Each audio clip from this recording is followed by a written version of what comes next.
All right.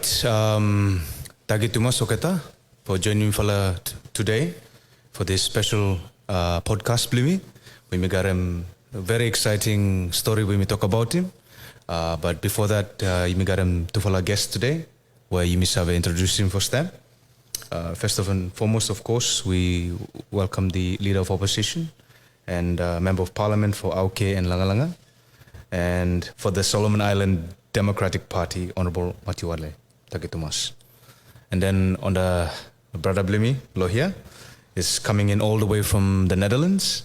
He's the international spokesperson for Free West Papua and for the United Liberated Movement for West Papua Ministry of Environment, the Green State Vision, Mr. Raki Up. Thank you too much for joining us here today. Thank you for having me. Yeah.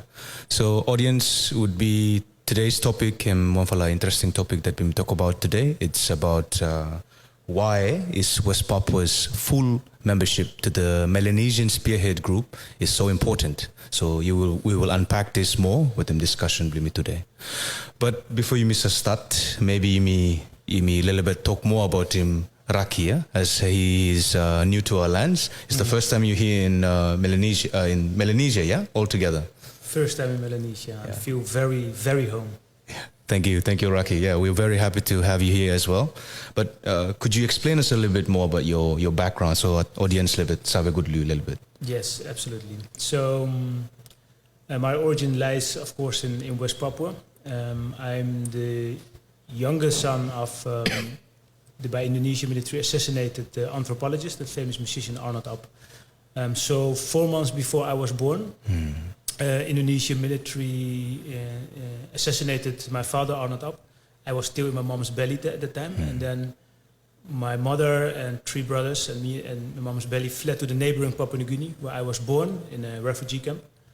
And then, due to circumstances, we fled to the Netherlands, where I basically grew up as a Dutch citizen, but obviously not forgetting, how I lost my father and what is still happening to a lot of West Papuans up to this day. And that's how I become vocal for the people of West Papua and contributed to the Free West Papua campaign after the launch by Independence leader Benny Wenda. And nowadays I'm acting as the international spokesperson to educate people in the world, but also in the Netherlands as former colonizer of West Papua, about the ongoing genocide and ecocide there, ongoing colonization. It brought me to a lot of places in the world, giving guest lectures, and I'm really, really happy that I can be here in Solomon Islands to meet the Wantoks and to share the same story about injustice in the region here. It's very impressive. The journey is one of tragic, but also very inspirational for many people out there who are struggling for numerous causes, and of course the indigenous perspective is also quite important. Just to give a little bit more context to the discussions here, perhaps the audience would like to know more about what is West Papua, where is this place, and why is West Papua is becoming a topic that is circulating around the region these days, and I believe internationally as well. Yes, so, good question. Let us start at the location, right? West Papua is the western half of the island of New Guinea. Most in the region should know where it is. It's Papua New Guinea, it's the independent state of Papua New Guinea, and the western half was in the past part of the Kingdom of the Netherlands, on the colonies of Europe. After the independence of Indonesia, the Netherlands basically prepared West Papua towards independence, and they got the first government, a military force. But due to huge pressure from the United States and the geopolitics at the time, the Netherlands was forced to hand over West Papua to the Indonesia we know today. So even there was a referendum where the West Papuans didn't have the equal way to vote. So we lost our right to self-determination and become part of Indonesia. So it's the western half of the island of New Guinea. But clearly you see this straight invisible line between the independent state of Papua New Guinea and West Papua as part of Indonesia. Orientation for the people, it's right above Australia and part of the island of New Guinea. Amazing. And I noticed that there's a lot of advocacy on the international and regional stage about West Papua. But I can also see that there's, to the political level, there's an organization that's been pushing for this. Could you tell us a little bit more about that? Yes, absolutely. So since the integration to Indonesia against the will of the indigenous West Papuans. Much later, in July 1st, 1971, the proclamation by the independence movement was launched. And after that time, we got several groups of independence movement in West Papua. And after these years of campaigning around the world, they didn't succeed until Vanuatu noticed it, and in 2014 said, your people the liberation movement people has to unite, so you can become more effective, and we can support you. So that's what happened in 2014 under the leadership of the government of Vanuatu. The birth of the United Liberation Movement for West Papua was there, and this is like an umbrella organization for the three largest independent movements for West Papua. And since then, we're trying to get more momentum in the region, and that's how the United Liberation Movement became a year later in 2015 observer member. So that's basically a recognition by the Melanesian states that the people of West Papua are a people, are a nation, and but we are hoping for more, of course, and that's why I'm here in the region as well. Thank you for that. And you touch on the next question that we'll be talking more about is the Melanesian Spearhead Group. Yes. You mentioned that the organization, the United Liberated Movement West Papua, is part of it. But perhaps we can turn to Honorable Leader now about if he could share his insight about what is the Melanesian Spearhead Group. Well, I suppose the name ought to be self-explanatory. The spearhead, this fellow Eslo Midule, the spearhead, unfortunately, that spearhead is probably not a head at the moment, it's a blunt tail maybe, but at its formation, the Melanesian Spearhead Group was a grouping of Melanesian states to work hard at all levels and international fora for the decolonization of Melanesian peoples who seek self-determination. Now, leaders back then accepted that perhaps some Melanesian peoples may not want to be independent. Now I hear that part of the propaganda from Indonesia is that there are more Melanesians in Indonesia than all of Melanesia combined outside of West Papua. Okay, if we grant that, the question still remains that for West Papua, they want, their expressed will to be given an opportunity in some kind of a referendum. So that's what Melanesian Spearhead Group was formed to do. And that's why, of course, the New Caledonians, the FLNKS, is a full member. It's not a state, but it is a member that's working for decolonization from French rule. So it is really hypocritical in the current situation that Papua New Guinea and Solomon Islands, and until Rambuka came along, Fiji, were making it very difficult for the West Papuans to become full members. So we hope that this will be the opportunity. And there are, the MSG, Melanesian Spearhead Group, has grown beyond just fighting for decolonization of Melanesian peoples. It's now a trade bloc. It's a sub-regional, political bloc also. And there are aspects of it that deals with other issues, cooperation and security and transnational crime and issues like that. But I think all those things are important, but it mustn't overwhelm or remove this original purpose for which it was formed, because the need still exists. The people of West Papua are still denied an opportunity to express themselves freely, whether they want to govern themselves, take control of their own destiny. It's not for us in the rest of Melanesia to say, give them independence, make them independent. What we are saying is, give them the opportunity to declare whether they want to remain part of Indonesia or they want to become independent. That's a decision for West Papuans, and what we must work for and towards is that they're given that opportunity. And as Raki said rightly, America is complicit in this mess. And recently I read Henry Kissinger, because I think he was the National Security Advisor or Secretary of State at the time, turned 100 years old. Well, this is one of Kissinger's terrible legacies. The geopolitics was his calculation. It just recently came out in the US, archival records that were declassified, the trade that was done with Indonesia so Indonesia could remain within the US orbit and away from the communists. So, and now of course geopolitics has become a big issue again.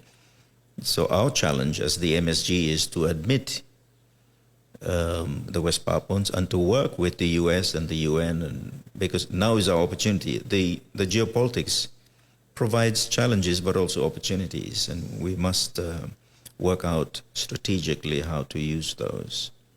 So much work remains to be done, of course. Thank you for that, Honorable Leader. It's quite shocking to see that it's 2023 now, but we still have colonization in its purest form still in the Pacific region. But just coming back to the topic of, Raki mentioned observer, Honorable Leader, you mentioned member. So I'm going to the membership composition of the MSG. At the composition right now, there are 5 full members, which is Vanuatu, Solomon Island, Papua New Guinea, and the Kanak and Socialist National Liberation Front of FLNKS, and then finally Fiji. But then we also have associate members, which is Indonesia, and then we have 2 observers, which is East Timor and West Papua.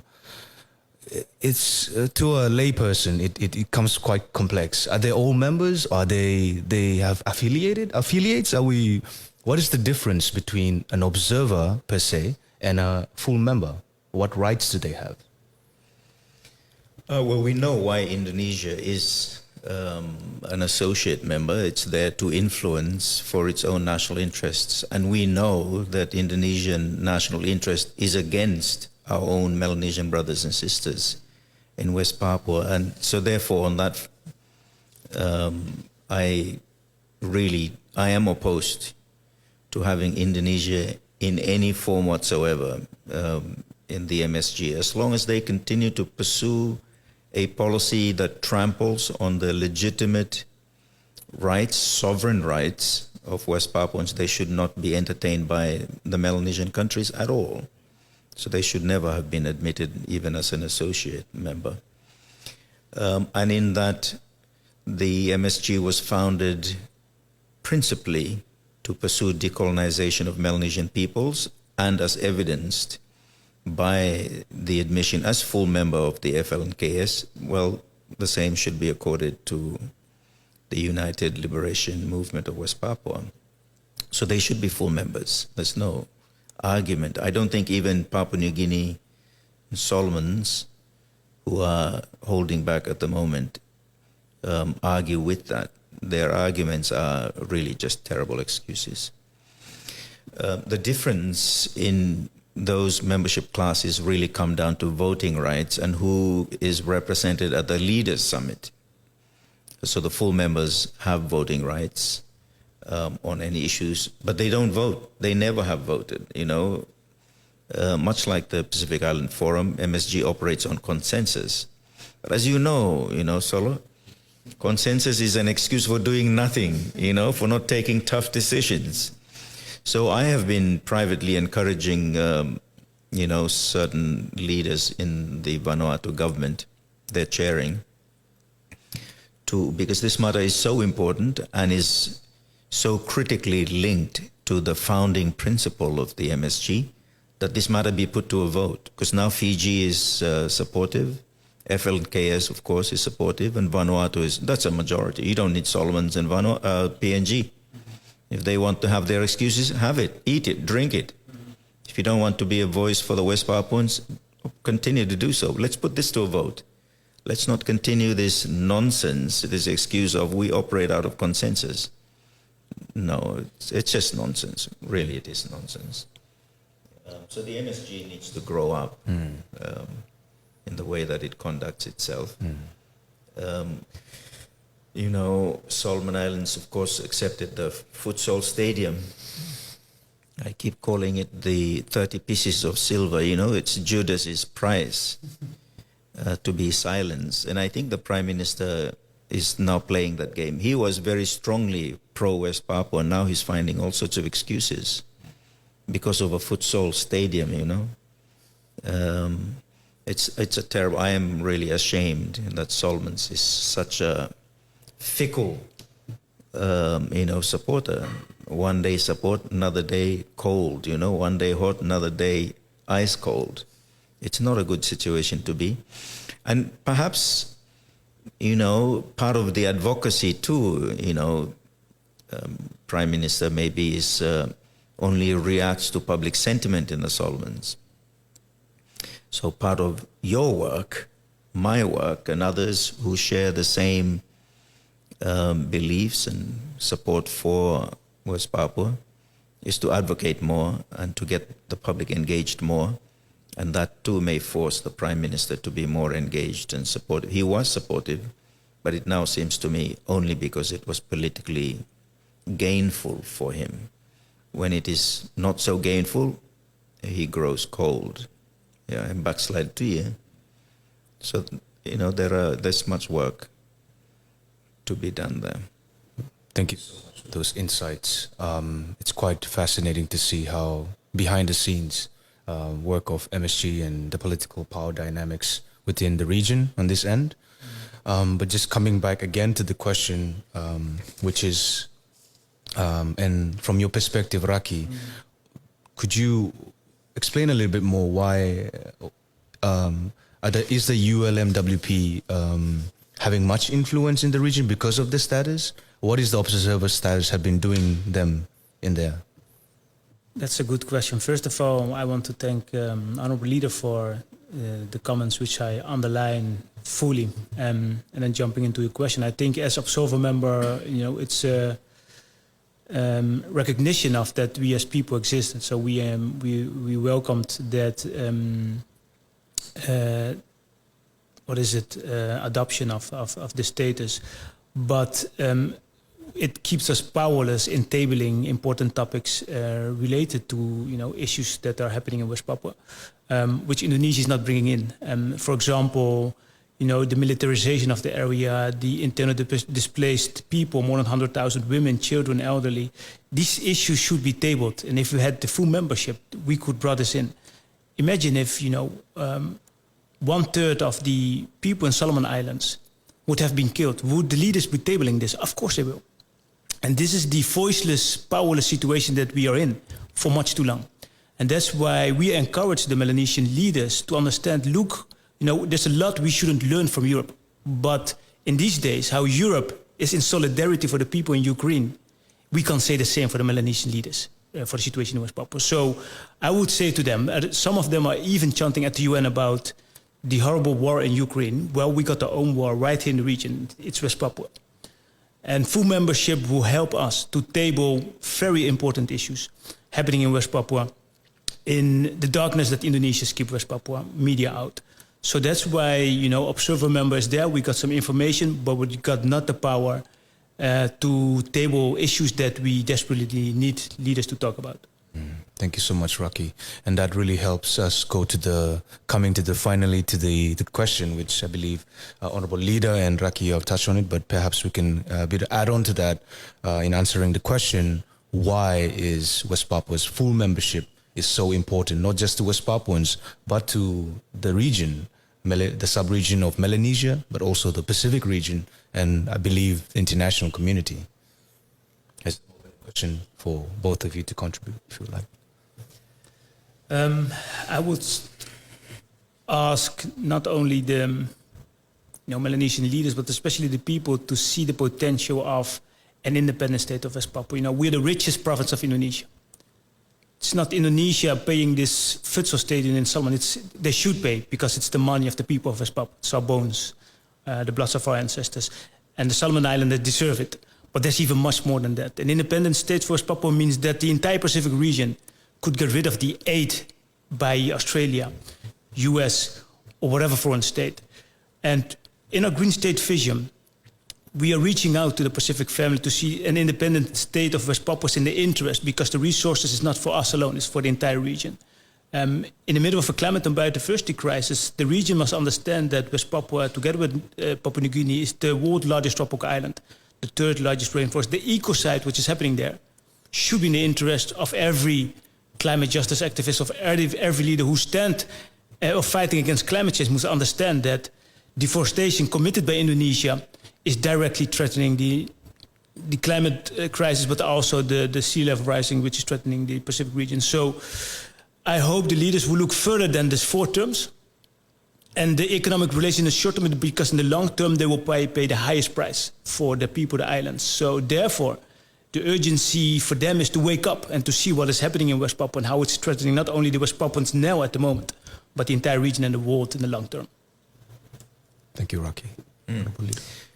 Some years ago, of course, Solomon Islands was a sponsor of a motion, a resolution at the UN level to include in the list for decolonization French Polynesia. And of course it's important because of course they're in the region.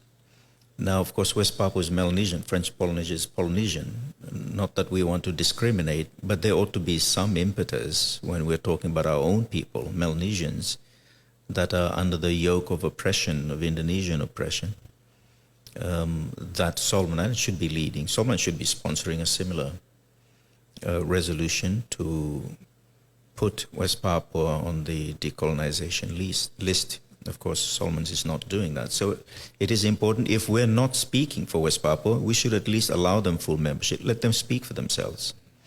If we're not speaking for them and then we deprive them of the platform to speak, then really we become complicit in the Indonesian suppression of their voice. So it is a moral argument, regardless of what the rest of the region could gain from West Papuan independence. Just on the moral front alone, we have an obligation to our people. It is not just that, okay, all right, they're living a good life under Indonesian rule, so, whether they're independent or not, that's been the argument in French Polynesia. The Tahitians are saying, well, we're better than you Solomons, and it's true. You've been to Tahiti, it's beautiful. I met some Tahitians in Vanuatu who wants to be independent. Oh, fair enough. But this is not the situation in West Papua. The French, apart from all the nonsense they did with the nuclear testing and so forth, have generally been quite humane in the way they've allowed French Polynesians to determine their own affairs at the local level. That's not the situation with Indonesian rule in West Papua. They've plundered resources, they've violated human rights, they've killed so many people, and anybody putting up the flag gets arrested for treason. It's just all nonsense. The things they wouldn't do to their own Javanese, they're doing to our Melanesians. And that cannot be left aside. We've got to call for accountability. And part of that accountability is let the people of West Papua, the indigenous Melanesians, vote on this matter. Do they want to continue? You've been such a great colonizer that they may want to remain with you. But give them the opportunity to say so. If you're denying them, why are you denying them? Are you scared they might vote otherwise? And why are you surprised they might vote otherwise? Have you not been such a good colonizer? And in this day and age, of course, we read stories about Xinjiang in West China. And Chinese will not be happy with me saying this, but Australia in particular, but Australia and the Western world have described what's happened there as genocide. And I'm meeting with the Deputy Prime Minister of Australia tomorrow. Actually, I'm seeing him tonight for a function, but tomorrow formally. And I am going to be raising the issue of West Papua because on West Papua, right at Australia's border, Australia's been silent. I've raised this once before at the highest levels. And they've said, yes, we are engaging, confidentially. Well, obviously it's not working. Accountability requires transparency. So if Australia makes its own calculation that Indonesia is strategic because it's close, right next door, and big population, big military, and therefore, again, West Papua is a, sacrifice on the altar, that's a moral issue for us. This is why it's important that they have full membership at the MSG level, so they can advocate at that platform for themselves, because we're not doing such a great job. But Australia and New Zealand have a responsibility, a moral, if not also a legal responsibility, because of the atrocities happening right at their doorstep. Why are they so concerned about Xinjiang and not concerned about, what's happening right under their nose? It's an issue I'm going to be raising with the Deputy Prime Minister tomorrow, but it's an issue equally for Prime Minister Sogavare and Prime Minister Marape. They were both at some stage strong supporters of West Papua, but they're now backsliders. They're looking for excuses. So it's time we remind them. Oh, it's very. Looking back in the mirror, it's a huge responsibility, but of course, it's a responsibility that must be carried by Melanesians to support other Melanesians in the region as well. Thank you for your insight on that, man. But perhaps we can go for a last round of questioning. Last round of feedback on this. Does anyone of the both would like to add on anything, final say on the answering the question? I think we have done much, but I'm sure there's one or two more left. No? I would like to say to the public of Solomon Islands, right across the whole country, that we do not lose sight. We're not ourselves, very capable of being good advocates and supporters of the West Papua cause.